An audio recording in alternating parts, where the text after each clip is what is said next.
Want me to talk or do you want to talk? No, I'll start, Lori. You're gonna chime in.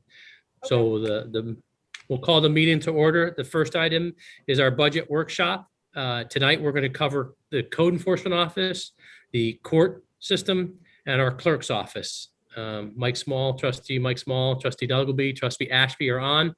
Clerk Corset is on. Mike Jones is on, but I can't see his face. We'll get started. Dan will join in.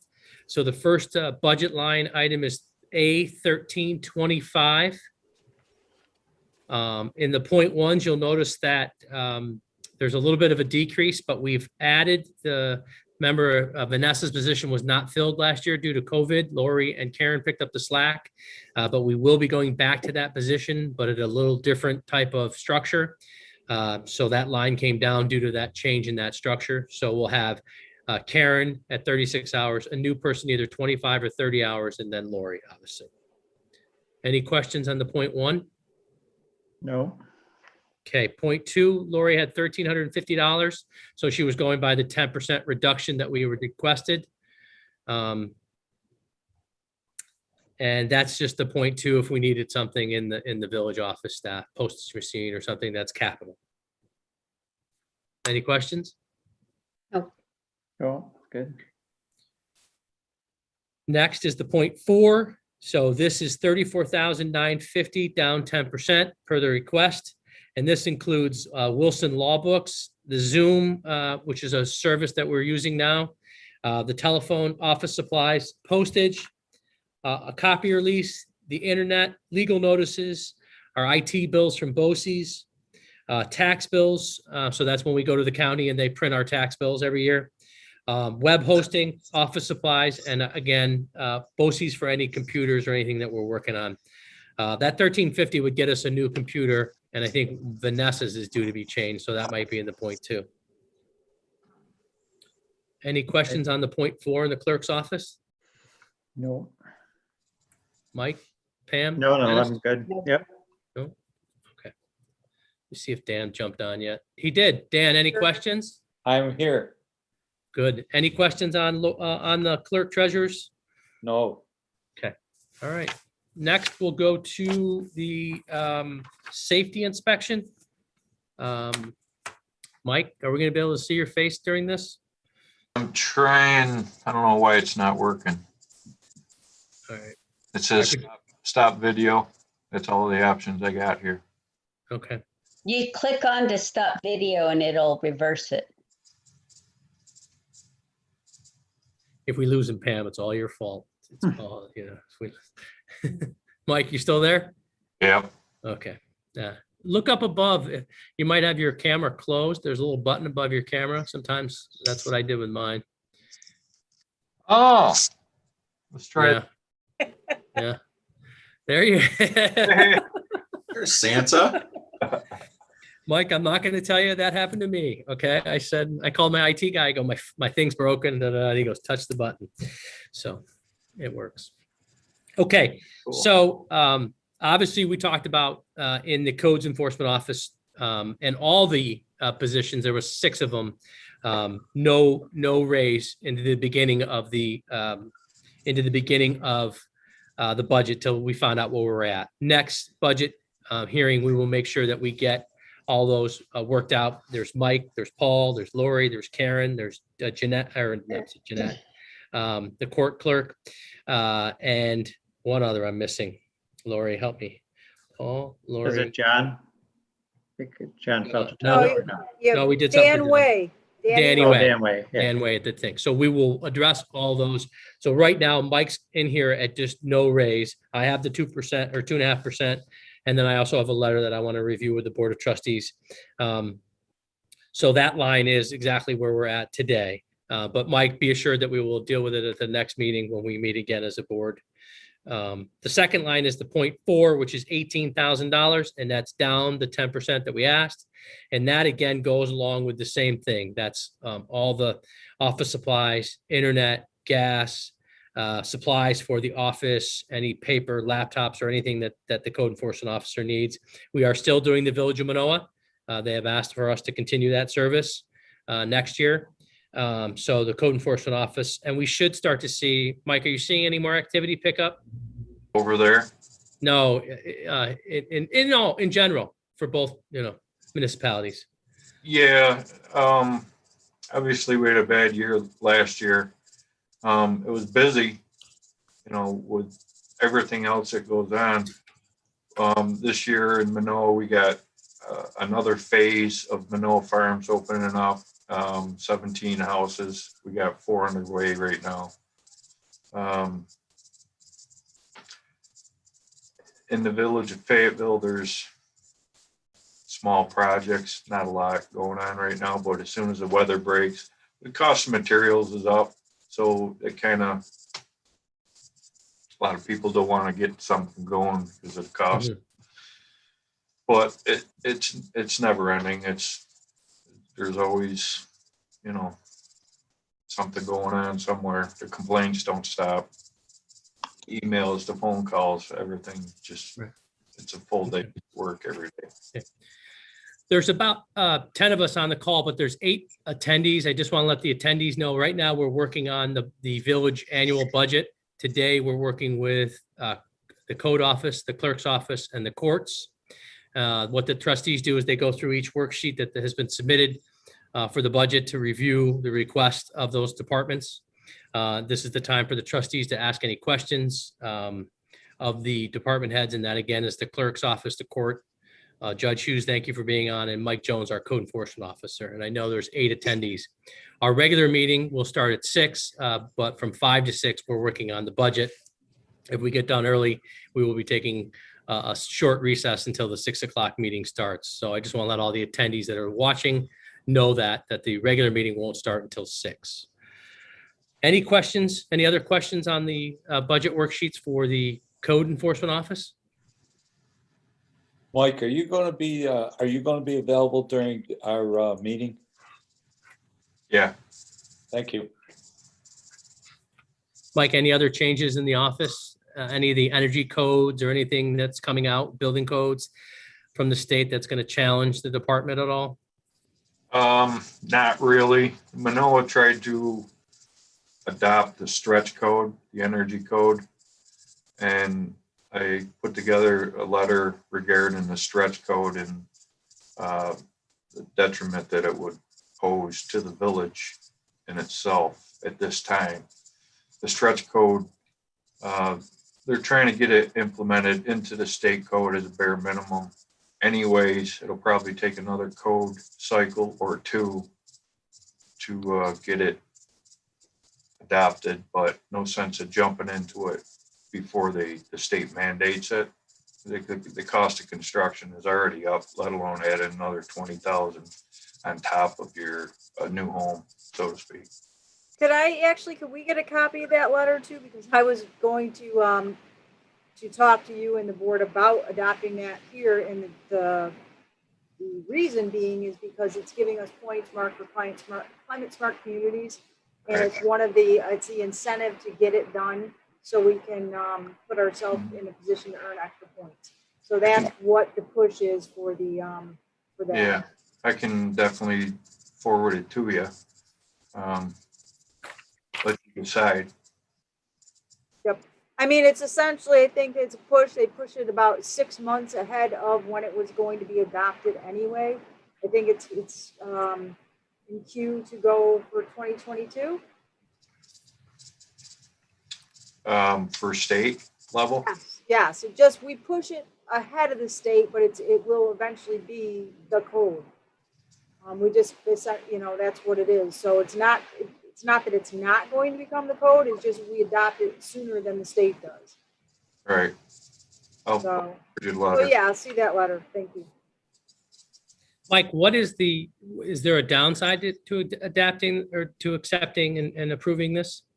Yeah, mainly cost and opportunity to build at a minimum standard, which the code is. It's a minimum standard. You can always add more to your house, better windows, more insulation, but they want to make it mandatory where you have to wire in your solar panels, a car charger, and a lot of people don't have electric cars, so I put in $3,000 into a home that you don't need.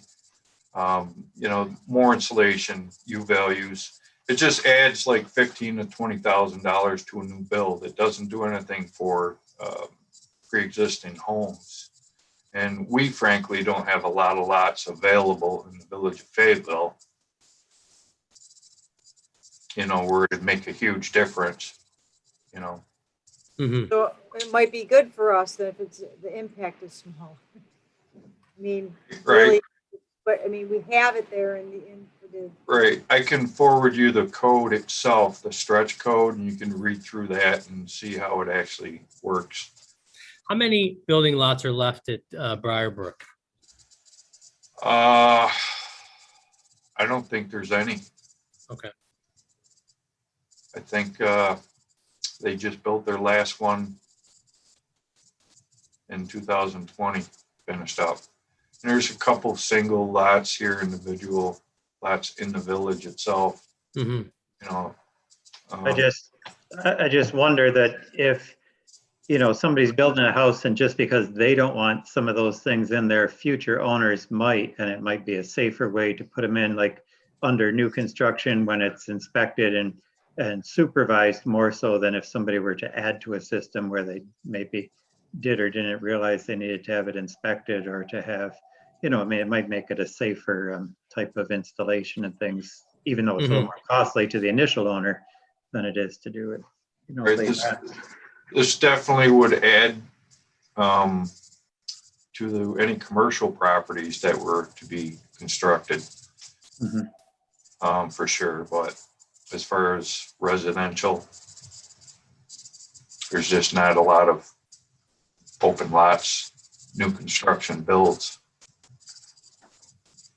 Right, but as we go towards that, you know, greener economy and everybody we've already had one solar issue.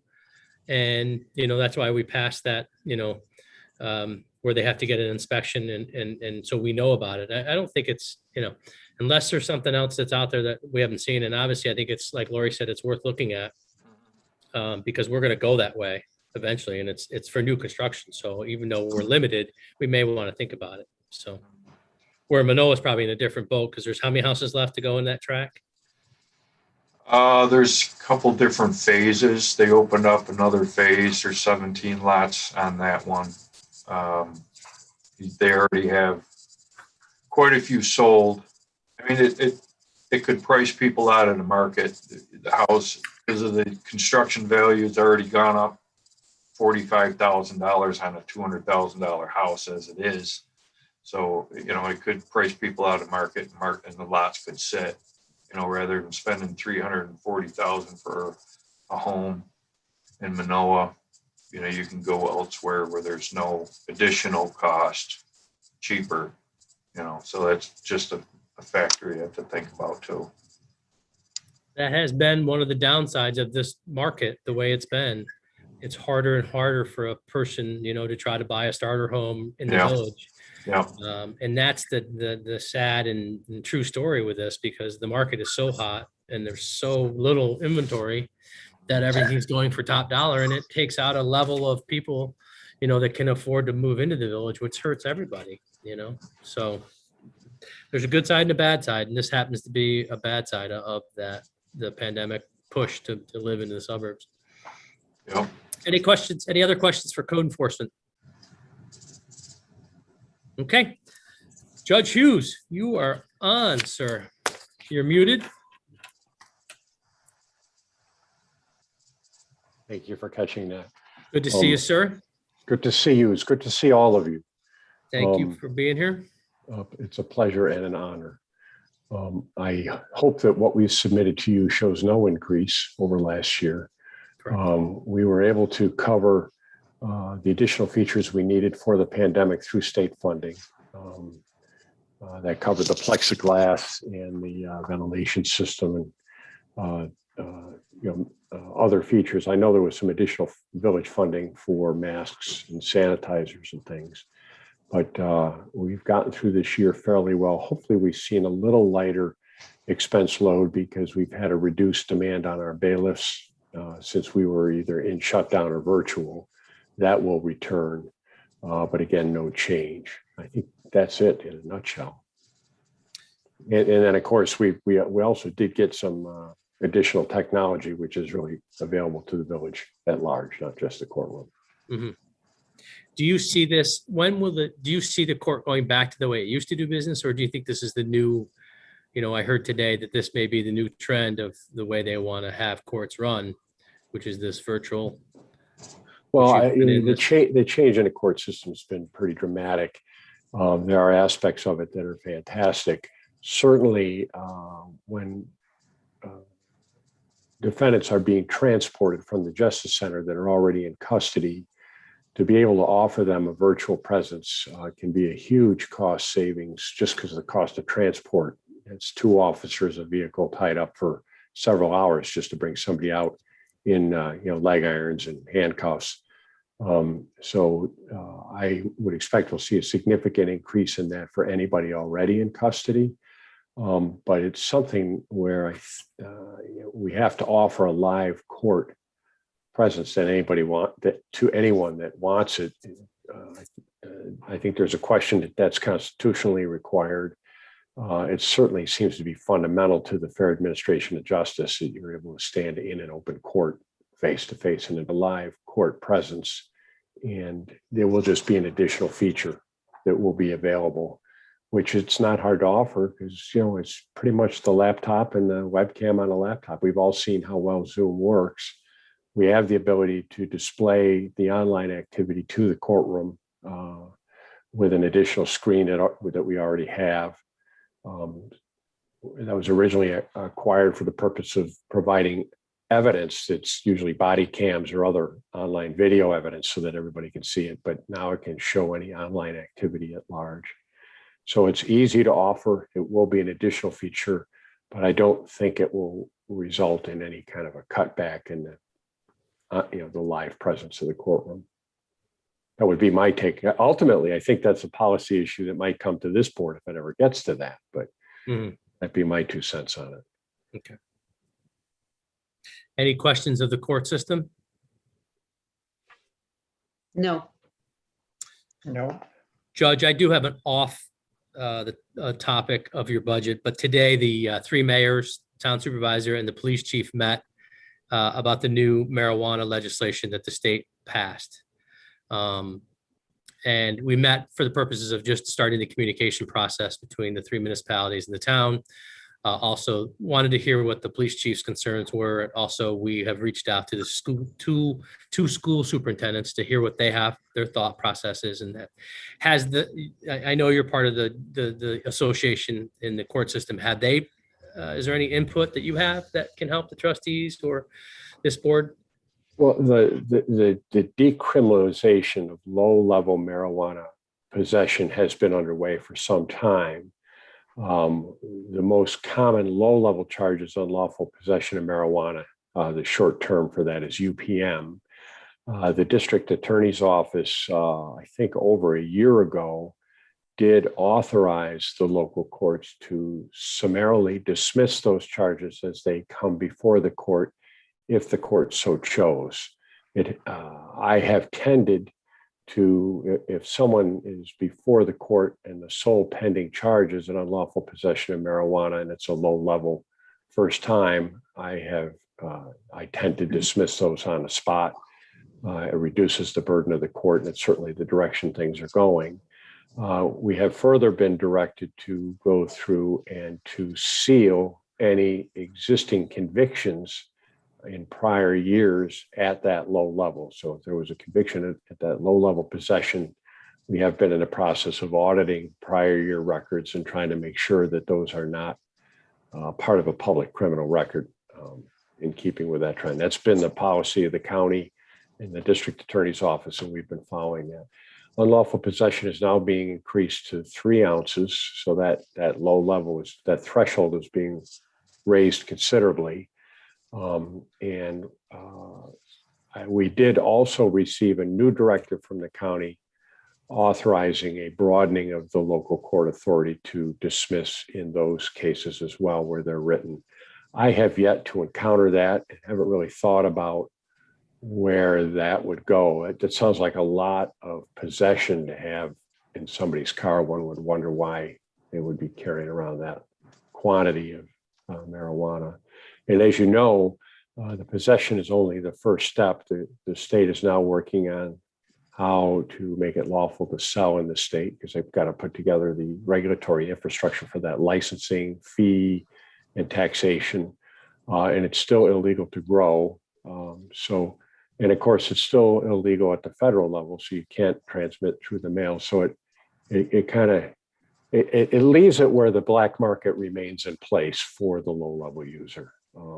And right now, I haven't had a problem with dismissing at the existing low level, and I've got to consider what happens as we jump to 3 ounces, because that's quite an increase. Right. Any of the, we talked about a little, the police chief has concerns on the edibles and the effect that those are having, because these people, you know, that they take a little bite and it takes a little bit of time to get going, I guess, from what they've done. And then you have issues with, you know, people taking too much at once, and it could put a strain on the police, fire, EMS. Have they talked about the edibles at all, or no? Well, no, they haven't. But driving while under the influence is the same for drugs as it is for alcohol. And you can be driving under the influence of marijuana. In that situation, you get into the difficulty of testing to have an objective standard as to, you know, have you crossed a threshold that can be prosecuted? And those tests take quite a bit of time to return. So if someone is stopped because they appear to be driving under the influence, and they, you know, the prerequisites are met for testing for that, usually there's a field sobriety test. I don't believe there's a breath test, so they've got to fail a field sobriety test, whereupon they might be asked to be tested, have their blood tested, and then I think it's over a month or more before those cases go anywhere. So when we see those cases, they pretty much sit on hold for a while. And if they get over the threshold, then, you know, the defendant's negotiating with the DA's office on how to resolve those. And that's still a real concern. Obviously, operating a vehicle under the influence is a very dangerous thing. Yeah. Yeah, we talked a little bit about that today with, you know, the paramedics and the firefighters, the career people, that there's some regulatory agencies. The DPWs have CDL licenses, but then you have your volunteers that are driving ambulances and apparatus, and your summer help that works with the recreation department, or, you know, the DPW. So there's all these mechanics that still have to be worked out. And so we were just, you know, trying to get as much input from all the stakeholders as possible to make the right decision on whether the village opts in or opts out versus, you know, just doing it as a board action. So Yeah. Thank you, Judge. Thank you. Jim, Yeah. So what happens when you're under the influence or something like that? I understand a blood test, but do you have less reaction time, or like I'm old, so I have less reaction time than somebody that's 25, or what is it? Well, you know, I don't consider myself competent to speak to that, other than to say that, because you're a doctor. yeah, and I'm not, but we all know that you really can't be alert enough when you're behind the wheel, right? You really have to have your eyes trained on everything that's going around you. If you look away from the road and disengage from the road, even momentarily, it's about 1.5 to 3 seconds before you're back to being fixed and oriented, so that a movement in front of you will register in a way to tell you that a dangerous thing is occurring. And until you're back to that point, a vehicle can pull in front of you and you're just not going to react to it in time. So that's just the reality of it. And of course, we know that texting is producing dramatic, dangerous effects. We're seeing a lot of danger. If you want to do something that'll blow your mind, just stand on the side of the road and watch vehicles drive by and see what's going on inside the cars. It's something I'm as sensitive to probably as much as a cyclist as I am from the court. We take a fairly aggressive stance to ticketing for operation of an electronic device. I don't deal with that lightly. But I also know from my own experience that it's, and the statistics bear it out, that it's very dangerous. Okay. Okay, thank you. Sure, thank you. Any other questions from any of the trustees in regards to any of the court, the codes, or the clerk's budget lines? Not I. No, I'm good. They're doing a good job. I want to thank all of you for making our village the wonderful place that it is. It shows at every corner and it's wonderful. Thank you, Jim. Thank you, Judge. Okay, so we are going to take a break until our 6 o'clock meeting starts. That was our advertised time. We will hold another budget workshop before the next board meeting at 5 o'clock to put the final touches on any changes in the budget. Tonight's public hearing will just be the proposed budget that we have done because we have made no changes, or we have made any changes. So with that, we'll go ahead and take a recess until 6 o'clock. Thank you. Mark, But Yes. you need to turn off your cameras and your audio. I don't know if I can stop the webinar. Okay. So we're staying logged on, but we just turn off our cameras? Correct. And your, especially.